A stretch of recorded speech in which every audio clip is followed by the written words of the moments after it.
Bonjour, chers jeunes du diocèse de Saint-Denis. Pour cette semaine, je vous invite à réfléchir sur votre engagement à la suite de Jésus.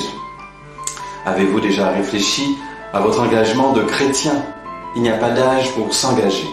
Vous pouvez, très jeune, avoir envie de vous investir dans votre paroisse, dans votre mouvement d'église, dans la société.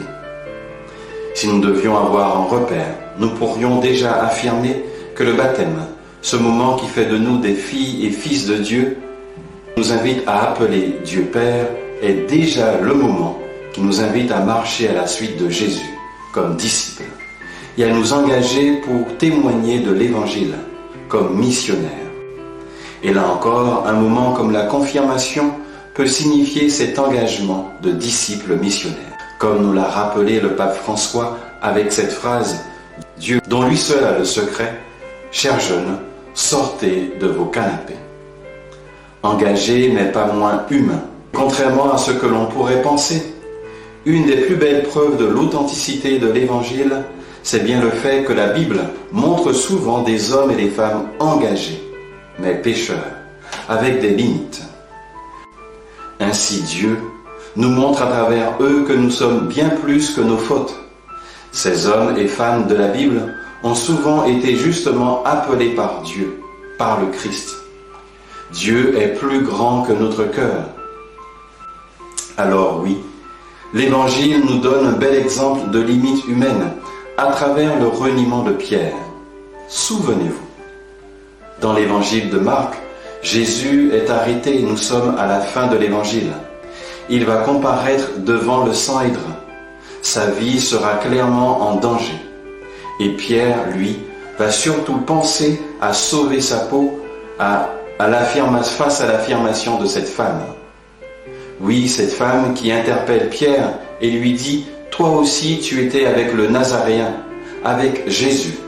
Pierre, 3 fois, va renier, en lui disant au chant du coq « Tu m'auras renié 3 fois ».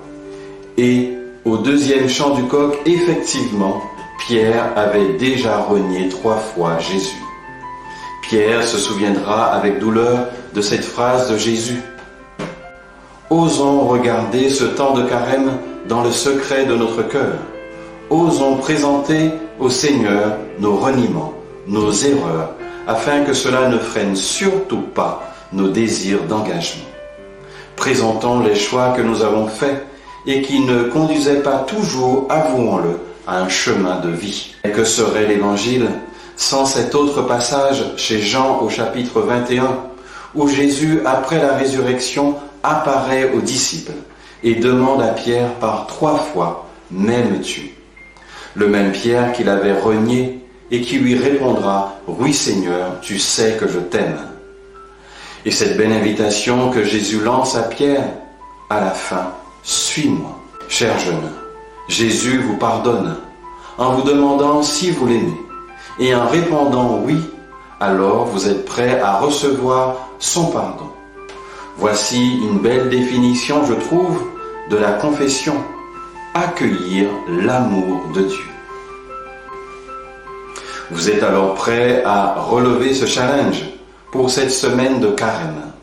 Accepter de recevoir le pardon en allant voir un prêtre, mais aussi et surtout accepter d'aller voir quelqu'un avec qui vous avez eu un différend, des problèmes, et lui dire « je te pardonne ». Alors cette œuvre de miséricorde, qui est de pardonner les offenses, résonnera dans votre cœur pendant ce temps de carême, et même au-delà, osons l'espérer. Comment s'engager à la suite de Jésus si ce n'est par amour? Bonne semaine, bon temps de carême à toutes et à tous.